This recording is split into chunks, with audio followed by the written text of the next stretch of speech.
Ignition sequence starts. 6, 5, 4, 3, 2, 1, 0. Liftoff. We have a liftoff.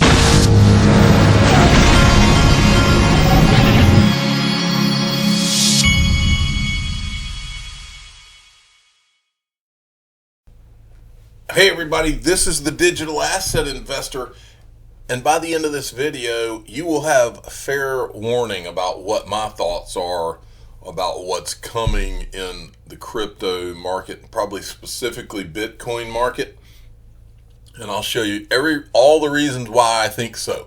But we're going to start here. Jeremy Hogan, he's the official attorney that talks about the SEC the SEC versus Ripple case of the Digital Asset Investor channel. That's my title, not his title. Well, it's his title, but it's just something I made up. He didn't endorse it or anything. Okay. He says Ripple admitted complaint. I'm not going to shoot a video about it because there's not much that's new and I'm exhausted. The SEC amended complaint mostly added additional facts regarding the individual defendants, but since it's a new complaint, Ripple had to answer it. The amended answer, this is the juicy part to me. The amended answer, affirmative defenses, I guess that means, changes parts of the opening statement to include new information about multiple companies meeting with the SEC before and up to 2019 regarding the legal status of XRP. Some were exchanges, some were companies building out use cases for XRP. To me, this just makes the SEC look horrible, okay? This is the part to me that's significant. Then he says, 3, a lot of new information is added to the affirmative defense number 4 related to due process and fair notice. Do not listen to anyone who says arguing you got away with it for 8 years is not a good defense. The due process argument is key to this case. So this is Jeremy Hogan. He's weighed in on it. All right, now I want to show you this. I am getting the Bitcoin EBGBs, folks, and I'm going to show you why. I think this is where it starts. The first thing, well, actually, it's after this. First, this is not the EBGB part, okay? let me write that down. Bitcoin, fair warning, and Bitcoin EBGBs. I don't even know how you spell that. Okay. All right. But anyway, before we get to that, blockchain firm Ripple sees no fallout in Asia Pacific from SEC lawsuit. This is from Reuters. Now, really, the most important part is this line right here. Ripple has signed more than 15 new contracts with banks globally since the SEC brought its lawsuit. Garlinghouse said, adding that he believed the lack of clarity in the United States has been a hindrance to innovation. All right, so that's a pretty big little piece right there. Now, on to the Bitcoin EBGBs. All right, here's the deal, folks. I Am Legion brought this. This was an article right here about Goldman Sachs. 40% of Goldman Sachs clients. So Goldman Sachs puts out this survey that 40% of their clients reported exposure to crypto. Then I Am Legion replies with a JP Morgan survey that shows 78% of investors aren't likely to invest in crypto. Now remember, both of these companies have announced that they're about to have custody. Both of the Goldman announced they're about to have a trading desk. But I want you all to think about this and look. First of all, I tweeted this out and I said, fear, uncertainty, doubt, define. Don't do as they say, do as they do. Now, so I just put the two articles there. Now, my point in bringing this up, and I'm gonna go further with this today. These people, I'm telling you, these companies are sneaky as they can be. They come along and they want all of us out here to think one way, think, oh yeah, they're all excited about it. Meanwhile, they're planning in their boardrooms to short this stuff. This is how these people think. I'm going to show you this, but this one right here is what really got my antenna up today. This article, this is from DJ Peter Voss. Jim Rogers has been activated. This is what I said. holding on to my XRP tightly, something is majorly up. And I want you to think about this, folks. Think about what we've seen. If you've been here for the last 2 or 3 years, these people, they are the masters of head fakery. Everybody and their brother wants you scared to death of XRP right now. Meanwhile, all you see is Bitcoin, Bitcoin 50,000, Bitcoin this, Bitcoin that, trading desk open. Hey, we're going to custody this. These people, you know what they do, and the way you'll read an article like we did about how they reined in Bitcoin in 2017 with Chris Giancarlo. He said, and I remember what the wording was, and I just remember reading it and going, wow, what a pile of, what a crock. He said, well, we wanted to bring some, we needed to bring some discipline to the market, the discipline to the Bitcoin market.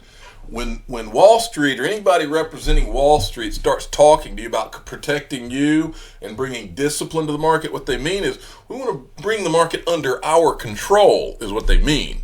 So when you see Goldman and these guys talking about opening up shop, watch out, because this flashy hand that's showing you 50,000 Bitcoin, watch the freak out. And the reason this Jim Rogers guy makes me so nervous is I've watched him for years now, talking about how awful Bitcoin. And if he just has a whisper, a whiff of saying something positive now, my antenna is up big time. He says he affirmed that he regrets his decision not to invest in the famous cryptocurrency. We find Mr. Rogers' statement worth noting. After all, he is among the well-known personalities who recently realized and got convinced that investing in Bitcoin is worthy. And then he went on, he also said that he's worried about regulators coming in, Well, here's the reason that Jim Rogers sends the end to, it literally puts shivers up my spine. And it's not just because of Jim Rogers. It's because where he's from and who else has been talking up Bitcoin lately. Look right here. Rogers is a co-founder of Soros Fund Management and the Quantum Fund. He is the former business partner of billionaire investor George Soros.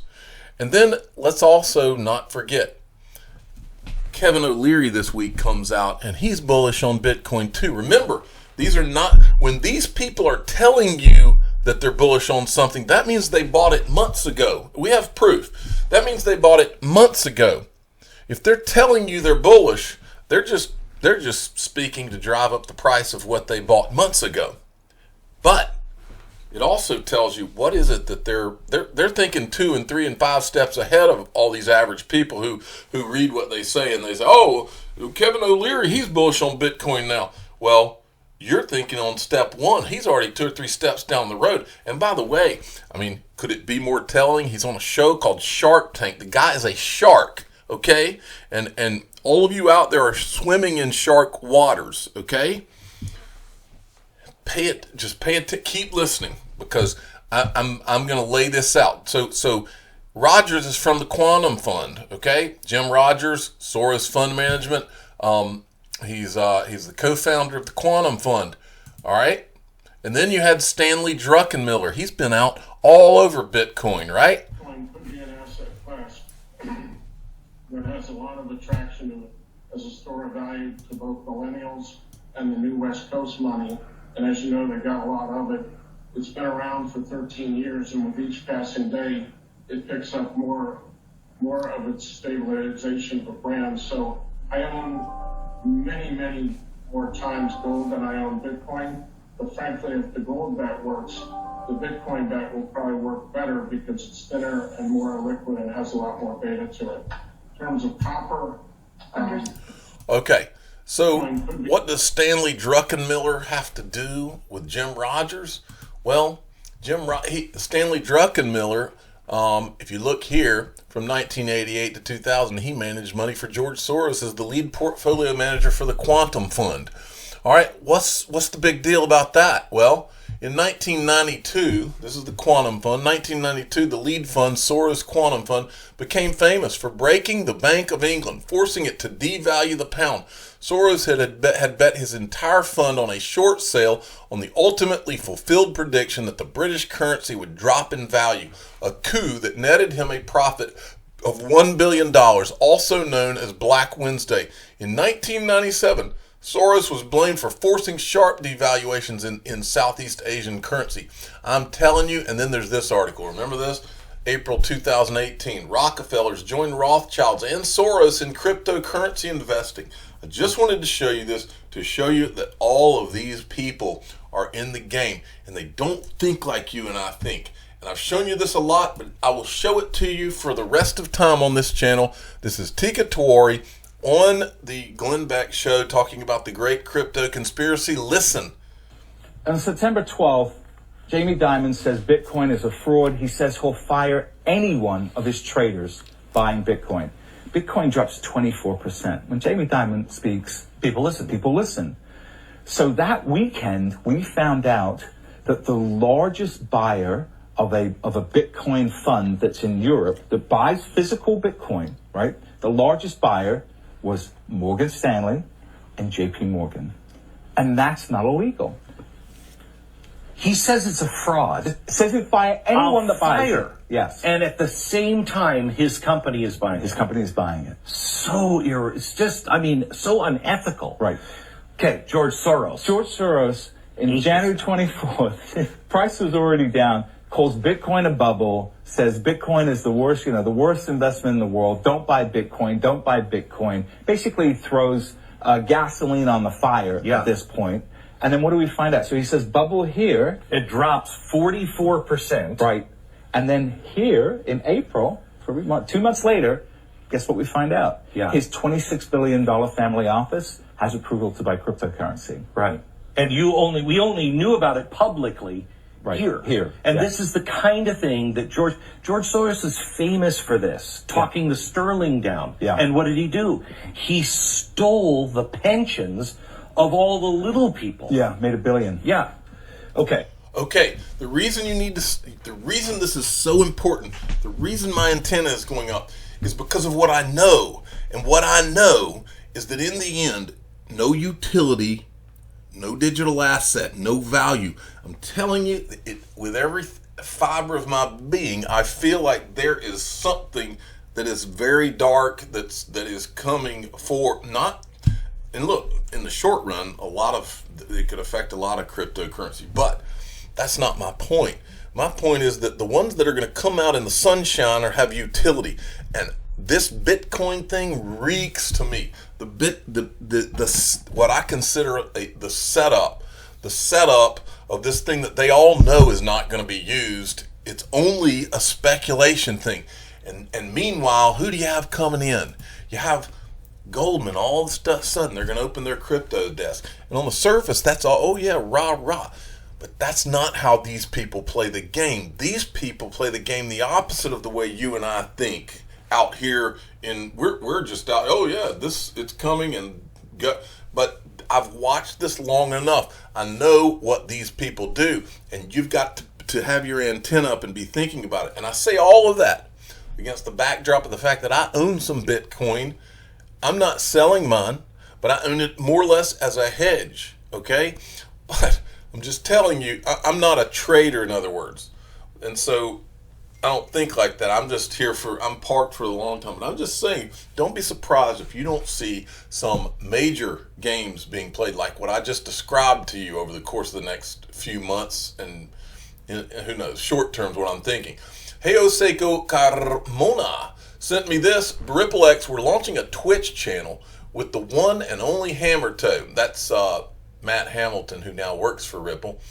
Join the first stream on March 9th, 11 a.m. Pacific time to hear from Joel Katz, Beats A Vin. I'm not sure who this is. Shay Wang. She's a data scientist for Ripple. Who's this? This is somebody else. Anyway, so they're launching a Twitch channel. This is their Twitch channel. I've thought about starting a Twitch channel. I heard that it's a pretty cool platform. I just, got my hands full. Wanted to show you this. This is interesting. I'll just show you a little bit of it. 2013 on CNBC when Bitcoin hit $100. And they present that to an end user, and they're accepting this phony Bitcoin. I guess the chances would be astronomically low, and that's the whole design. I mean, the way that you create a Bitcoin is that you basically have to find a larger, rare number bigger than any of the other Bitcoin out there. And so every Bitcoin, the next Bitcoin is even harder to create. And so I'd say right now it requires vast amounts of CPUs, generally through Amazon Cloud and things like this, to create the next Bitcoin. So it'd be exceedingly impossible or exceedingly difficult to create a counterfeit Bitcoin. So hacking Bitcoin could be a problem, but what about someone coming up with a counterfeit that end users don't recognize as being counterfeit, and then eroding the purchasing power of all existing Bitcoin? You guys, I guess one of my concerns here too is that, there's a lot of... Okay, I just want to show you a little bit of that. I'm writing down because Kevin O'Leary is shark circling. that might be in the title, Sharks Circling Bitcoin. That's my little theory. My sharks are circling Bitcoin theory. Okay. All right. Moving along. I've got some interesting stuff here ahead. I'm not going to play all these. I want to play you this first clip, and then I'm going to remind you. Actually, I'm going to show this in a different video. I've got a couple of things from PayPal. This is when Brad Garlinghouse was on stage with the CEO of PayPal in 2019. You might want to go check that out. It's in my Twitter feed. Okay, this I wanted to make you aware of. Mark Phillips, among other positions, Ripple is hiring a chief economist, DeFi product manager, and 3 partner managers to work with central banks. Wonder what they are up to. So meanwhile, while you're all looking at the shiny Bitcoin, the proof of work Bitcoin, proof of work does not work. While you're looking at that, and while CNBC is not covering the fact that Ripple has just announced that there's going to be central bank digital currencies that are literally being built on the XRP ledger, that's not worthy of news. But Bitcoin, which doesn't work and has no utility, but you can invest in it just like you can invest in XRP, that's worthy of talking about on television every day. I'm telling you, it's this. If the big boys like the Soroses of the world, if they were up to what I'm telling you, I think that somebody somewhere's up to with a lot of money. If they were going to pull that same kind of thing that he did with the sterling, that would be it. You're talking about headlines. Talking about Bitcoin headlines. Whoa.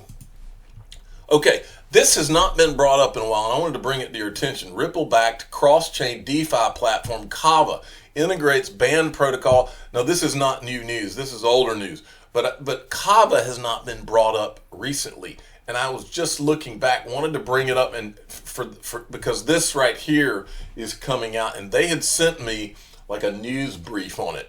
Okay, Kava Labs, only 24 hours left, and this is from the other day. Kava 5 mainnet launch March 4th. The world's safest DeFi platform ships to Cosmos for a chance to win one of 5 launch prizes worth $5,000 in Kava. You follow them, retweet, tag 3 friends, post screenshot of GIF showing the Kava token.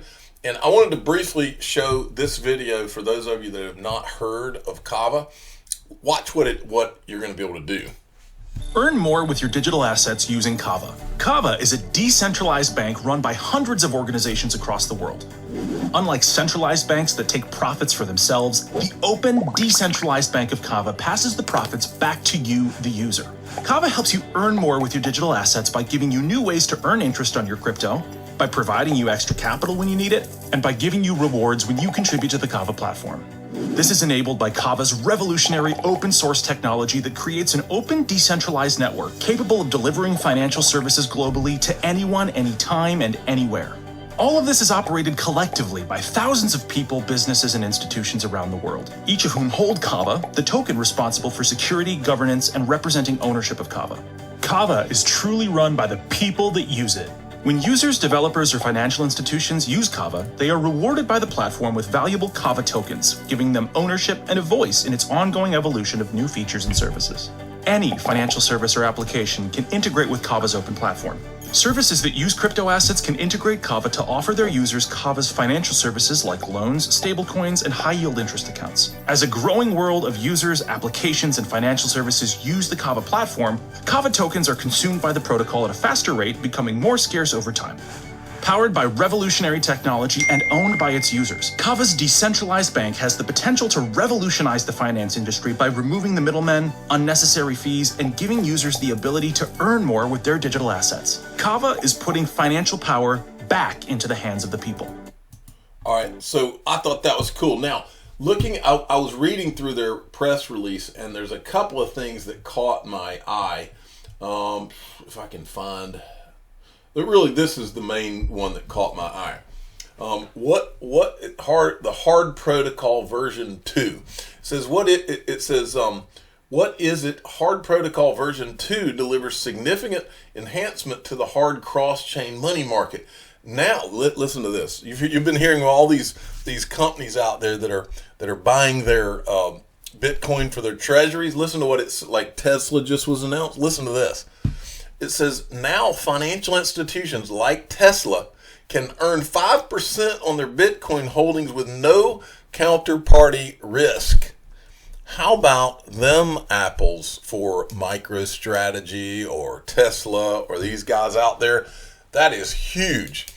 Okay, so that's what's going on with them. I wanted to remind you, next week, Global Investor Conference at Link2. They're going to have Tim Draper. They're going to have Greg Kidd. They're going to have a lot more people with like venture capital firms. You can learn about investing in blockchain, private equity, and those types of things. If you want to find this, you can go to their Link2's Twitter feed, or go to it eventbrite.com. That's EVENTBRITE,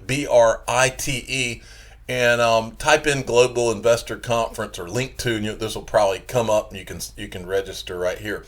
I'm the digital asset investor. I'm not an investment advisor. This is for entertainment purposes only.